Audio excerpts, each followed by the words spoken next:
And look at the crypto market now with Ladi. Well, Ladi, just wondering, is Bitcoin moving to that 40K resistance level, or should we say what we're seeing is just a blip?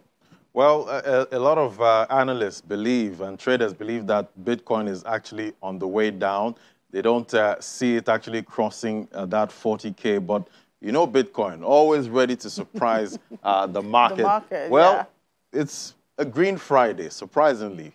If you remember, most Fridays are normally bloody, but today we have a Green Friday. We have Bitcoin in the green, Ethereum, and a couple of altcoins all in the green this morning. Fear index actually improved from yesterday. Yesterday we had extreme fear at lower than 27 points, but today it's fear at 27 points. So it's still fear anyway.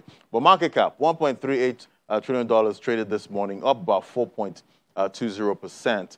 24-hour volume, 78.10 billion, down 13.17%, traded in the total crypto market. We are seeing volume, dropping in the market. And, when volume drops, it signifies something. Some traders are, not as interested as they were before. Bitcoin dominance is also heading up, 46.66%, up 0.35% this morning. Bitcoin price this morning, 34,442, up 4%. 24-hour volume traded in Bitcoin at 8 a.m., $33.04 billion. Let's bring in Michael Naji now to weigh in. Hello, Michael. Hey, Laddie, how are you? Happy I'm fine. Great to have you, Friday. Michael. Happy Friday. Thank you. We've seen China's, recent ban on mining, chasing, miners overseas. What does that mean for the Bitcoin ecosystem? It's a couple of things. The magnitude of the move that China recently did by banning Bitcoin will have implications for decades to come. But a lot of it stems from the PBOC, that's the People's Bank of China, basically coming out and saying that they want to take an official stance against cryptocurrencies. So the line of attack that they took was to namely identify transactions being taken place of people trading crypto. And the second thing that they're trying to do is also block them. And like you said, when you were alluding to the mining, they're actually trying to take steps. And the rationale is basically environmental reasons, and they're trying to close down mining. But we have seen finally, China's been trying to ban Bitcoin for years now, but finally we've seen an official stance taken by the PBOC, and they're basically saying they don't want Bitcoin. And the thing is, this is a geopolitical issue that they will regret eventually down the line, because it will be $100 trillion asset that they miss on.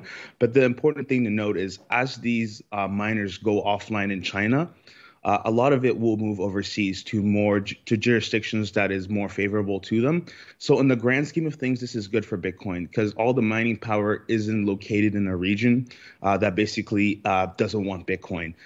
So now you're going to see the mines move to basically Kazakhstan, the U.S., basically jurisdictions that favor Bitcoin. But now the world where all the miners being in China and Bitcoin being what's called 51% attacked, like let's say like a directive from the Chinese Communist Party, that won't happen anymore, because now it's more decentralized. It's now spread over the world. So actually, it's a net benefit.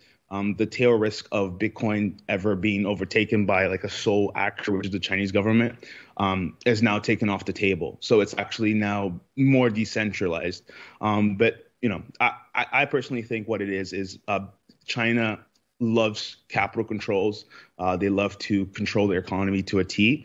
And Bitcoin just is completely contrary to that. It's an open monetary system that is beyond their control. And basically what they did with all these other social medias and everything else is they just banned it. And now they're coming for Bitcoin. Anyway, Ethereum is also in the news today, being championed, as the base protocol for CBDCs. Is this what will, help that narrative of Ethereum flipping Bitcoin at some point? So right now, Ethereum is the best testing platform for CBDCs. There's just so much documentation. The developers at these central banks can look into the documentation and develop and like fork Ethereum and try and make their private blockchain similar to JPM. But that's not to say Ethereum will be the final be all. At the end of the day, this is all experimentation. The only lead that Ethereum has, it's the first one there, and it has the biggest ecosystem. So central banks will take advantage of that. That's not to say that they don't create their own private blockchain that is just a clone of Ethereum. So technically, they don't need Ethereum to survive to make their CBDCs. They can just fork and make a copy of it, and it doesn't really need Ethereum to survive. It's running on their own private node. But for right now, 100%, that definitely does add to the narrative of Ethereum, taking more importance because central banks are looking at it to basically issue their own coins. So it 100% does positively affect the narrative. Okay, that will be interesting to see, though, because I remember the last bull run was Ethereum, XRP, flipping Ethereum. But now it's BNB. Anyway, Michael, thank you so much. Yes, thank you so much. There's always these narratives coming, right? Yeah. No worries, thank you.